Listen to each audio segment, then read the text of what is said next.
El caso de Madeleine McCann, uno de los más intrigantes e impactantes de toda la historia de la psicología forense criminal, 18 años después de su desaparición, sigue teniendo un impacto psicológico profundo en diversas esferas, abarcando desde la familia directa hasta la opinión pública y el tratamiento mediático. ¿Cómo ha impactado socialmente el caso de Madeleine? Bueno, pues acompáñenme a decodificarlo. A día de hoy, el caso de McCann sigue siendo una herida abierta. Mentalmente representa un estudio de casos sobre el duelo prolongado, la resiliencia humana, el impacto de los medios de comunicación y la forma en que un evento traumático puede reverberar a través de la sociedad y en la vida de individuos inesperados. La búsqueda de esa verdad, aunque lenta y dolorosa, sigue siendo una fuerza motriz para muchos, incluyendo a sus padres quienes continúan su incansable lucha. Kate y Jerry McCann son candidatos a padecer lo que en psicología se conoce como duelo prolongado y ambiguo. Así lo han dado a entender en muchas de sus declaraciones. La ausencia de un cuerpo o una confirmación de lo sucedido impide un cierre y un proceso de duelo normal. Viven en un estado de duelo ambiguo, eso hace referencia. Un duelo ambiguo es aquel que está caracterizado por la incertidumbre, por la esperanza, pero también por la desesperación fluctuante o por la frustración. A pesar de los años, Kate y Jerry han mantenido una fe inquebrantable, que es de aplaudir, para lograr encontrar a Madeleine. Han vivido muchos procesos de pesquisas, están siendo ahorita objetos de otras precisamente, ya sea o bien viva o para conocer finalmente la verdad. Han demostrado una notable resiliencia, canalizando su dolor de la búsqueda activa y el apoyo a otras familias de niños desaparecidos. Aun cuando en un principio hasta ellos fueron declarados como personas de interés y eran parte de algunos sospechosos. Si bien han permanecido muy unidos, el caso ha puesto una atención inmensa en su matrimonio y en la vida de sus otros hijos, Amelie y Sean. Estos últimos han tenido que crecer con la sombra de la desaparición de su hermana. Han sido objeto de un intenso escrutinio mediático y público con teorías y acusaciones que los han afectado profundamente. Han tenido que lidiar con la sospecha y con el juicio, lo que añade una carga psicológica considerable a todo el caso.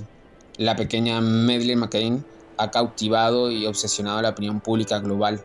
Es un enigma que seduce y que genera una gran expectación social, y esto se debe en parte a la naturaleza del caso, que es una niña pequeña desaparecida en vacaciones, y a ese tratamiento sensacionalista. Los medios de comunicación han contribuido a la espectacularización del caso, priorizando el sensacionalismo y la dramatización, lo que puede distorsionar siempre la percepción pública y desviar la atención de otros usuarios relevantes. La incertidumbre ha dado lugar a numerosas comunidades online donde se especula y se difunden teorías sin fundamento, algunas de las cuales pues son bastante tóxicas. Además, han tenido que soportar algunas irregularidades y peculiaridades, como el caso de Julia Faustina, también conocida como Julia Wendelt, la joven polaca que afirmó ser Madeleine McCann, que es un ejemplo del impacto psicológico del caso en personas vulnerables.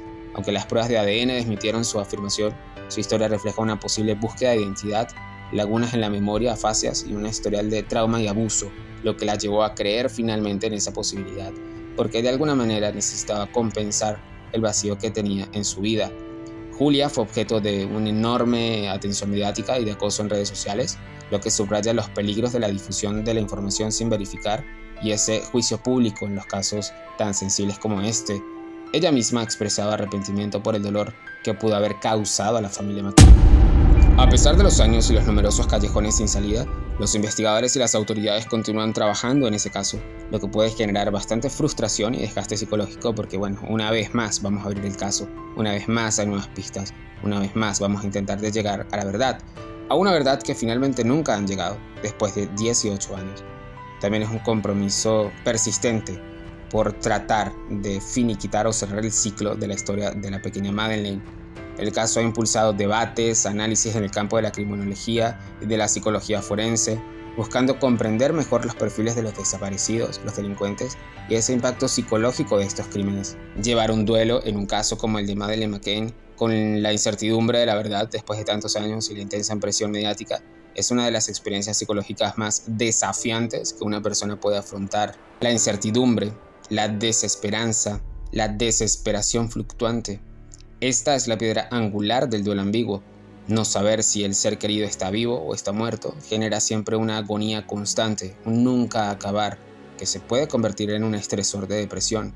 La esperanza puede revivir con cada nueva pista o teoría, solo para caer luego en la desesperación, y se está repitiendo esa misma dinámica durante 18 años.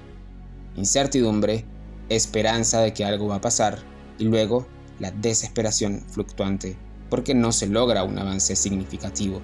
Es una montaña rusa emocional sin fin a la vista que se va repitiendo y repitiendo como una muñeca rusa que nunca acaba. Y precisamente este desgaste va a pasar factura tarde o temprano en la familia de los McCann, aunque muchos ni siquiera a ellos mismos parece estar conscientes de ello. La ausencia se siente como una herida abierta que nunca cicatriza por completo, y aunque no haya cuerpo, la pérdida es real y el dolor es real, es inmenso. La rabia puede dirigirse hacia los secuestradores, si es que los hubo, hacia las autoridades por la falta de avances, hacia la injusticia de la situación o incluso hacia sí mismos. Pueden llegar a culparse irracionalmente a sí mismos los padres de Madeleine y los hermanos de Madeleine. Esa impotencia es tan abrumadora que te hace disociar con la realidad al no poder hacer nada para cambiar la situación o encontrar respuestas definitivas.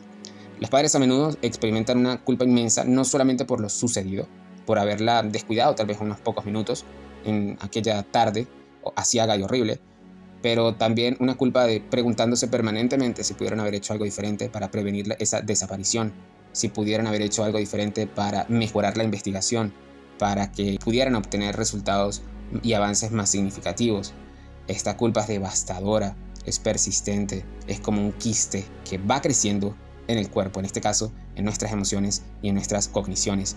El estado de alerta constante, de incertidumbre constante, de preocupación constante por ese ser querido, generan diferentes niveles de ansiedad y de angustia que pueden llegar a convertirse en una patología crónica. Y a pesar del apoyo de algunas personas, de sus redes, de amigos y familiares, siempre hay un gran margen de incomprensión de otros, de los demás, y del escrutinio mediático que pueden llevar a los familiares a sentirse bastante aislados y solos ese sufrimiento, porque a ciencia cierta ninguna otra persona tiene el mismo sufrimiento que están teniendo ellos. La gente a menudo no sabe qué decir o cómo actuar frente a ellos, lo que puede llevar a evitar a los dolientes. La desaparición de un hijo o un hermano altera profundamente la estructura familiar y esa identidad de cada miembro. Los padres pueden sentir que su rol de proteger a sus hijos ha fallado, mientras que los hermanos pueden sentirse como los olvidados o cargar con el peso de esa normalidad, entre comillas, que sus padres no pudieron alcanzar. El estrés crónico puede manifestarse en síntomas físicos como el insomnio, la fatiga, los problemas digestivos, los dolores de cabeza y un sistema inmunológico bastante debilitado. Y para los padres de Madeleine, el hecho de que el caso sea tan mediático añade una capa de sufrimiento inmensa de la que no se va a regresar jamás. Han sido juzgados, vilipendiados, acusados y su dolor se ha convertido en un espectáculo, en un teatro, en un show, porque precisamente vivimos en la era del espectáculo, que nos dejamos enamorar y conquistar fácilmente por un espectáculo, y esto puede llevarlos a la paranoia, a la desconfianza, al profundo resentimiento hacia los miedos y hacia el público. Cuando se trata de un duelo ambiguo, especialmente en casos mediáticos, requiere un enfoque terapéutico especializado y a largo plazo. Algunos síntomas que se pueden observar y estrategias que pueden ayudar incluyen, por ejemplo, rasgos de un trastorno por duelo complicado que no es el mismo que duelo ambiguo. Según el DSM-5 y la CIE-10 se caracteriza por un anhelo intenso y persistente del ser querido, preocupación por el fallecido o la circunstancia de esa desaparición. La dificultad también para aceptar la pérdida, entumecimiento emocional, dificultad para seguir adelante con la vida, incluso dificultad para respirar. Estos síntomas duran más de 6-12 meses y causan un significativo deterioro en la vida de las personas. Pudiera alternarse con algunos rasgos del estrés post-trauma, en casos como este donde la desaparición es traumática, los flashbacks, las pesadillas, la rumiación nocturna, la evitación de recordatorios, la hipervigilancia y esas respuestas de sobresalto, y se presentará seguramente algunas decaídas o depresiones menores con sentimientos persistentes de tristeza, desesperanza, agonía, que es esa incapacidad para sentir placer, cambios en el apetito, cambios en el sueño y pensamientos o ideaciones suicidas. La ansiedad generalizada durante las 24 horas entre el día y noche puede presentarse a través de una preocupación excesiva e incontrolable por diversas situaciones de las cuales no tiene el control, acompañada de síntomas físicos como tensión muscular, inquietud, fatiga, adormecimiento de las extremidades, dolor de cabeza, etc. Y por supuesto también pueden generar algunos obstáculos en la relación de esa red de apoyo o de las principales personas afectadas, en este caso tensión entre el matrimonio y los hijos, tensión entre hermanos, tensión con abuelos, tensión con tíos. Todo ese aislamiento social se va penetrando y se cuela como la humedad debido a la incomprensión de los demás. En casos donde se presentan esta cantidad de rasgos y que además alimentan o complementan el duelo ambiguo o complejo, se tiene que trabajar terapéuticamente a través de la normalización y validación del dolor. Es crucial que todos los afectados, en este caso padres, hermanos y otras personas que hayan sido muy allegadas a Madeleine, entiendan que su experiencia es válida, aunque no es un cierre. El terapeuta ayuda a validar la naturaleza del dolor, la naturaleza de la pérdida, y hacerlos entender que a pesar de que todavía no haya un final, un punto de final a la historia, podemos vivir con ese dolor, podemos vivir con esa ambigüedad. En lugar de buscar un cierre inexistente, que tal vez no tengamos nunca ese cierre, la terapia se puede enfocar en ayudar a los individuos a vivir con la incertidumbre, y esto puede implicar desarrollar estrategias para mantener o manejar la esperanza, la expectativa, la desesperación fluctuante y desde luego el desconcierto. Aquí hay que trabajar con los familiares para encontrar un nuevo significado en sus vidas, incluso una ausencia del ser querido, e incluso tratar de convertir esa necesidad de cierre en una causa de vida para ayudar a la sociedad, para psicoeducar a la sociedad, que se convierta tal vez en una lucha, en una causa social que ayude a integrar la pérdida en una narrativa de su vida de una manera que le permita seguir adelante. Dado que no hay rituales funerarios tradicionales y que no sabemos a qué criterio religioso o cultural pertenezca la familia de Madeleine, se pueden crear rituales simbólicos para honrar a ese ser querido, para expresar dolor, para dar una especie de cierre simbólico, y eso puede ayudar definitivamente a la elaboración de esa narrativa de vida que queremos darle una especie de cierre, una especie de final, de un por ahora, de un hasta luego. Al caso de Madeleine, reconocer esa esperanza de encontrar al ser querido es una parte natural del duelo ambiguo, eso es inevitable, y si los padres y los hermanos desean continuar esa búsqueda, pues la terapia puede ayudar a manejar esa energía y esas expectativas asociadas a ello, tratando de evitar definitivamente el agotamiento. Todos estos puentes pues se alinean más con la terapia cognitivo-conductual, donde se pueden alternar con técnicas de relajación y de manejo de la ansiedad, con una exposición gradual a la ansiedad y dando origen a una terapia narrativa donde se reestructure cognitivamente las dimensiones y los significados de vida con respecto al caso Madeleine. Y con respecto con todo el manejo de la exposición mediática, hay que dosificar la información. Por supuesto, hay que limitar esa exposición de los afectados a las noticias, a las redes sociales sobre el caso, el bombardeo de información, las especulaciones que pueden ser altamente perjudiciales. Hay que establecer límites claros con esos medios de comunicación y con el público, protegiendo primeramente la privacidad de la familia. Hay que contar con profesionales que manejen la interacción con los medios y protejan los intereses de los padres, de los hermanos principalmente, para reducir la carga psicológica en ellos. Hay que mantener rutinas de resiliencia, de autocuidado diarias que pueden proporcionar una sensación de cierto control en ellos. Y más allá de todo, encontrar un propósito del dolor, como los McCain lo han hecho ya al apoyar a otras familias que han canalizado el dolor en una causa mucho más grande que pueda convertirse en una estrategia de afrontamiento poderosa. El duelo por una desaparición es un maratón, no es un sprint. Requiere de mucha paciencia, requiere de compasión y de un apoyo constante adaptado a la naturaleza única de esta pérdida, a todo el contexto específico de esa desaparición. Ahora bien, aquí nos encontramos con un giro del cual todo el mundo está hablando en los últimos días. Ahora Kate y Jerry no solamente tienen que luchar con el hecho de que el caso siga sin resolverse después de tantos años, con la incesante atención mediática, sino que ahora tienen que soportar también el hecho de la posibilidad de que el principal sospechoso, Christian Bruckner, pueda salir libre, y eso va a generar una mezcla abrumadora de emociones.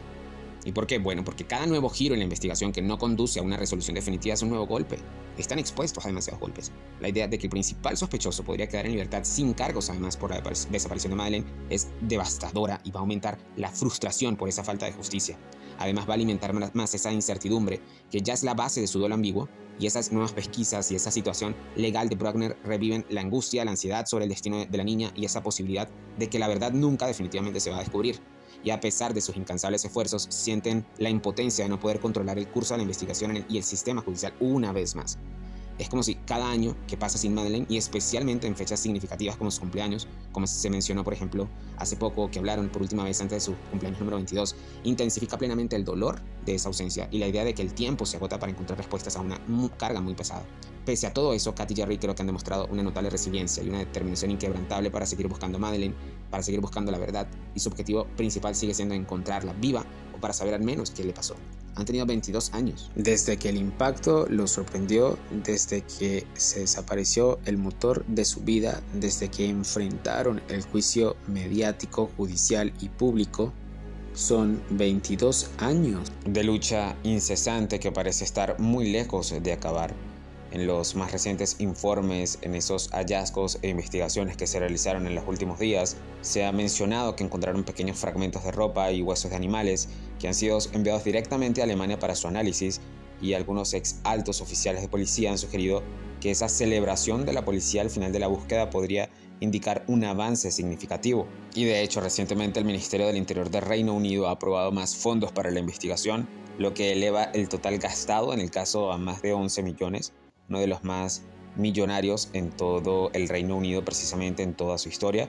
Pero sin embargo, a ciencia cierta, esos hallazgos por ahora no significan absolutamente nada, pues se han sacado del sitio más a manera de descarte que a cualquier otra cosa, pues realmente no hay ningún indicio de que esos fragmentos de ropa pertenezcan a Madeleine, Sin embargo, sí hay bastantes indicios de que esos huesos encontrados sí pertenezcan a animales.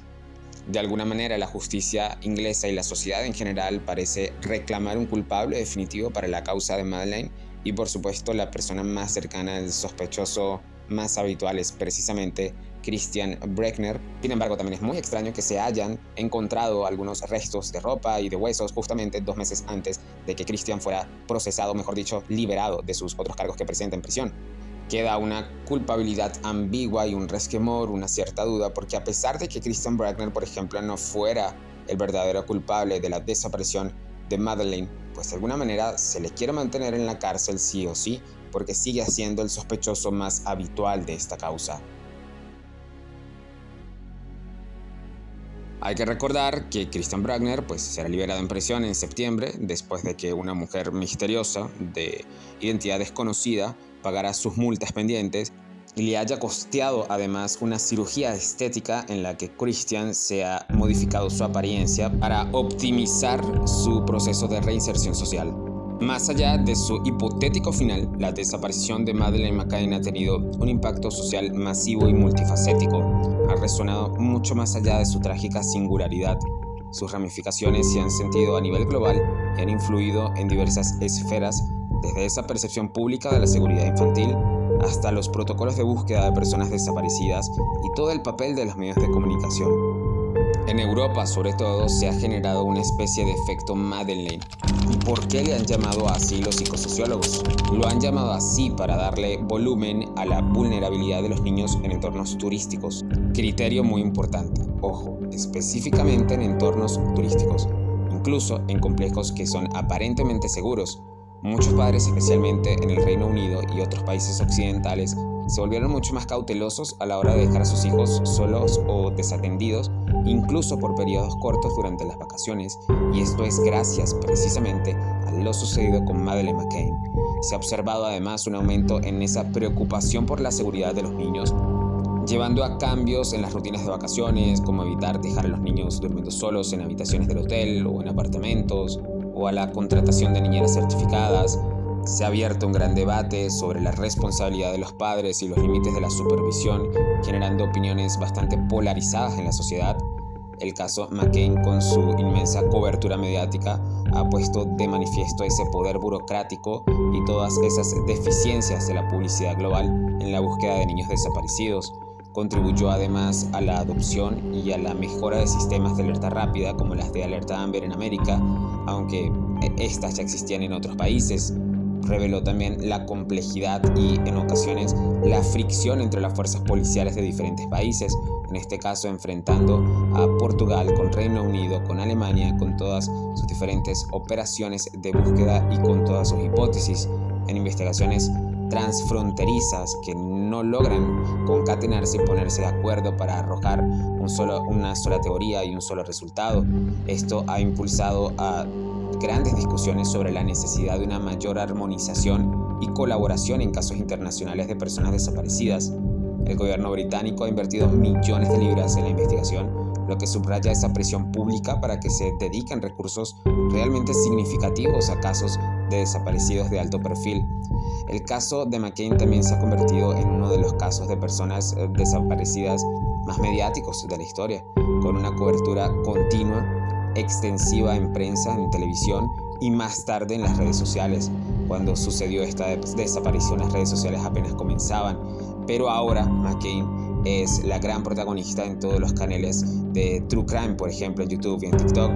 Esto ha mantenido el caso en esa conciencia pública durante años, lo cual es una ganancia, pero también ha llevado a la especulación, a la desinformación, al juicio público y a la afección mental de todos y cada uno de los involucrados.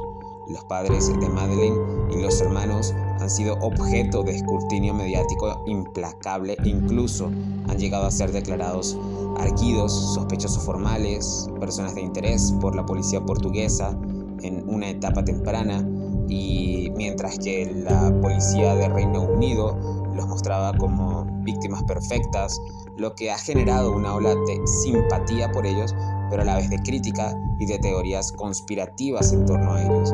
la alta visibilidad del caso ha propiciado innumerables avistamientos falsos, la lamentable tensión de estafas, fraudes que han intentado aprovecharse de esta tragedia o de sacar provecho de esta tragedia monetariamente, incluyendo además perfiles falsos para recaudar dinero. En redes sociales llegaron a tener en algún momento una página de ONG completamente falsa donde intentaban recaudar fondos completamente fraudulentos, y toda esta intensidad de la cobertura y en algunos casos la difamación de los padres contribuyeron a ese enérgico debate sobre la ética periodística, sobre la necesidad de una mayor regulación y responsabilidad de los medios, específicamente de las redes sociales. Además, se ha generado una mayor demanda de medidas de seguridad en hoteles, de complejos turísticos, especialmente en aquellos que ofrecen servicios para familias como guarderías o clubes infantiles, y esa falta de resolución clara durante tantos años ha alimentado una mirada en todas estas teorías conspirativas y ha mantenido el interés público, pero también la desconfianza hacia las autoridades y hacia la información oficial. A pesar de todas las controversias, el caso también generó una enorme ola de simpatía global hacia los padres, hacia los hermanos, uniendo a personas de diferentes países en la esperanza de encontrar a Madeleine. El hecho singular de que el culpable no fuera identificado de inmediato y por muchos años ha alimentado la paranoia colectiva. La gente ha empezado a desconfiar más de extraños, a sospechar de su entorno y a ver amenazas donde antes no las veían. La resonancia de este caso también ha contribuido a una tendencia creciente a esa crianza del miedo, lo que conocemos en psicología como la crianza del miedo, donde los padres se sienten obligados a proteger a sus hijos de todos los peligros posibles, incluso de aquellos con baja probabilidad estadística, limitando su autonomía y su exploración. Para muchos padres, la tragedia de los McCain generó un sentimiento de culpa anticipatoria y de miedo que les pudiera ocurrir algo similar a sus hijos, lo que llevó siempre a unos ciertos niveles elevados de sobreprotección. Esto en Portugal y en el Reino Unido, demostrado con tasas de interés al respecto. Socialmente se ha generado una sensación persistente de incompletitud o de injusticia, porque psicológicamente los seres humanos siempre buscamos un cierre y una explicación, y la ausencia de ambos, de cierre y de explicaciones, en el caso de Madeleine es perturbadora, es completamente devastadora a nivel colectivo. A pesar de todos los aspectos negativos, el caso también generó una enorme empatía y solidaridad en todo el mundo. Millones de personas se identificaron con el dolor de los McCain, contribuyeron a la búsqueda y han mantenido viva la esperanza, lo que demuestra esa capacidad humana de conexión ante el sufrimiento ajeno.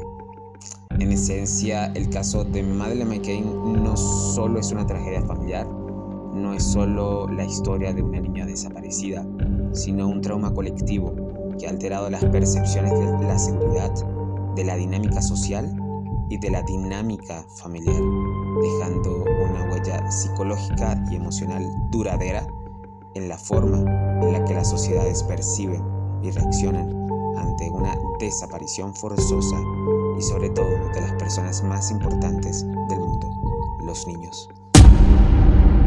Obtener un perfil psicológico completo y definitivo de Christian Bruckner es complejo, ya que no se ha hecho público un informe psicológico forense detallado por parte de las autoridades. Sin embargo, basándonos en la información disponible a través de los medios, testimonios de personas que lo conocieron y los crímenes por los que ha sido condenado o de los que es sospechoso, se pueden inferir algunas características de su comportamiento y posible perfil. Acompáñame a decodificar al supuesto autor de uno de los crímenes y desapariciones más famosas a nivel global, Christian Bruckner. Bruckner tiene un largo historial de delitos, especialmente relacionados con delitos sexuales y contra la propiedad. Esto sugiere una tendencia a la reincidencia y una falta de inhibición o arrepentimiento por parte de sus acciones. Se ha declarado a sí mismo como un DS y es sospechoso de múltiples agresiones sexuales a mujeres y niñas. Esto indica un patrón de comportamiento sexual desviado y un alto riesgo para la población, particularmente para las víctimas vulnerables. Se ha reportado que era meticuloso en sus crímenes, incluso grabando algunos de ellos. Esto sugiere una planificación y una falta de impulsividad en algunos de sus ataques, lo que podría indicar un nivel de autocontrol, de autogestión y de sangre fría a máximo nivel.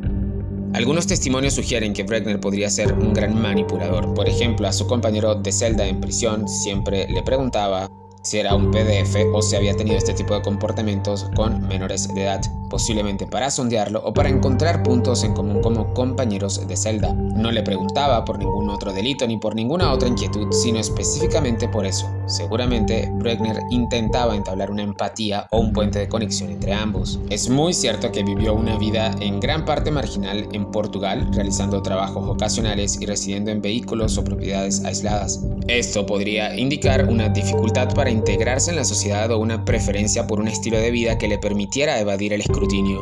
La naturaleza de sus crímenes y los testimonios de personas que lo conocieron sugieren una profunda falta de empatía por sus víctimas y una tendencia a la crueldad. Un ex amigo de hecho también lo ha descrito como un enfermo y pervertido y más que capaz de arrebatarle la inocencia a un niño. Se ha revelado también que fue sometido a abusos físicos por parte de su padre durante su infancia, con su madre siendo permisiva o indiferente. Esto, aunque no justifica para nada el comportamiento criminal, es un factor común en los perfiles de agresores sexuales, ya que las víctimas de abuso a menudo se convierten en perpetradores. Las acusaciones y el modus operandi de algunos de sus crímenes apuntan a una posible obsesión con menores y a una premeditación, lo que convierte a un peligro muy particular para los menores de edad. Aunque esté en prisión hoy día, ha habido reportes de que ha intentado mantener el control sobre su situación legal y ha negado su implicación en el caso McCain. Su decisión de someterse a cirugía estética para cambiar su apariencia antes de una posible liberación también podría interpretarse como un intento de evadir la justicia o el reconocimiento. Si lo analizamos bajo la escala de los 5 grandes tipos o rasgos de la personalidad, podríamos inferir que tiene un nivel muy bajo con respecto al rasgo de la apertura. No hay mucha evidencia que sugiera una alta apertura con el mundo. Sus actividades criminales, aunque metódicas, no implican una gran creatividad en el sentido de ideas nuevas o estrategias nuevas para cometer el asesinato o el aprecio por la estética. Al contrario, su vida marginal y su tendencia a la reincidencia en patrones delictivos, como los delitos sexuales o robos, sugieren una falta de interés en explorar nuevas formas de vida o de ideas que no estén relacionadas con sus impulsos o necesidades básicas.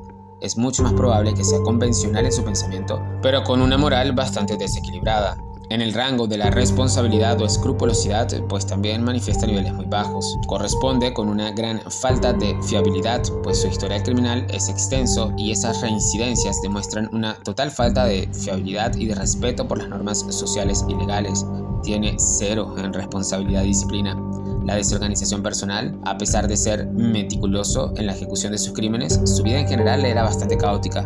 Vivía de aquí y allá, en furgonetas, propiedades abandonadas, y no parece tener un sentido de organización o planificación a lo largo plazo en su vida legítima. Aunque algunos crímenes fueron planificados, la naturaleza de sus delitos a menudo implican un fuerte componente impulsivo y una falta de control de sus propios deseos sin considerar las consecuencias. Carece de completa responsabilidad moral básica de un ciudadano, sobre todo en un contexto que acostumbra a hacer investigaciones policíacas bastante promedios, decentes, resolutivas, aunque casualmente ha estado involucrado durante 18 años por un caso que ni siquiera las mismas autoridades han podido resolver. Parece puntuar también muy bajo en extraversión Bruckner, puesto a que ha vivido una vida bastante solitaria, marginal, aislada, alejado de grandes círculos sociales estables. Sus interacciones parecen ser principalmente para satisfacer sus necesidades o facilitar sus actividades ilícitas, más que por una conexión genuina o una búsqueda de compañía emocional profunda. Si bien puede ser muy asertivo en la comisión de sus crímenes, no hay indicios de que sea un líder carismático o una persona que disfrute de la atención social en un sentido positivo, lo que le hace puntuar bastante bajo en los niveles de asertividad. También pudiéramos puntuarlo como extremadamente bajo en el criterio de amabilidad y cordialidad. Sería probablemente el rasgo donde Bruckner puntuaría mucho más bajo, llegando incluso al extremo, ya que la naturaleza de sus crímenes, violaciones, abusos, posibles secuestros y asesinatos, son los indicadores más fuertes de una profunda falta de empatía y compasión hacia los demás. No se preocuparía por el sufrimiento ajeno. De hecho, su historial de violencia y agresión física demuestra una clara tendencia a la hostilidad y a la agresividad. La capacidad de engañar y manipular a sus víctimas o a quienes lo rodean es una característica de una muy baja cordialidad y es probable que él mismo sea desconfiado hacia los demás e incluso hacia su red de apoyo más cercana, si era que la tenía. Por último, en lo que refiere al rasgo del neuroticismo o la estabilidad emocional, refleja una cierta baja estabilidad emocional, pero con un nivel muy alto de neuroticismo, es decir, su comportamiento violento y agresivo sugiere una dificultad para manejar la ira. Aunque puede planificar la comisión de sus delitos, a menudo se asocia con impulsos difíciles de controlar, lo que genera un ciclo vicioso de tensión y liberación. Si bien no es un diagnóstico, un historial de abuso infantil y un patrón de comportamiento tan destructivo suele estar ligado siempre a una profunda inestabilidad emocional y problemas psicológicos complejos. Además, que es muy posible que sus crímenes fueran una forma desadaptiva de lidiar con el estrés o sus conflictos más profundos. Además, este perfil es consistente con los patrones de comportamiento de muchos delincuentes en serie, especialmente aquellos con características psicopáticas o antisociales, que se distinguen además por una marcada falta de empatía, de irresponsabilidad y una tendencia a la disregulación emocional. Frente a todo esto, es importante recordar que si bien es el principal sospechoso en el caso de Madeleine McCann, no ha sido formalmente acusado ni condenado por este crimen en específico hasta la fecha. Sin embargo, los múltiples cargos y condenas por otros delitos sexuales y violentos ya pintan un cuadro de un individuo bastante peligroso. Su conducta se alinea plenamente con la de un individuo con rasgos antisociales y potencialmente psicopáticos, aunque desde luego un diagnóstico formal requeriría una evaluación clínica mucho más exhaustiva. Hasta aquí, psiconautas, nuestro análisis del día de hoy. Para más videos como este, recuerda seguir nuestro canal y darle like. No olvides nunca que esto no representa ninguna terapia conductual ni cognitiva, ningún diagnóstico clínico y que todo lo hacemos como psicoeducación y entretenimiento. Saludos.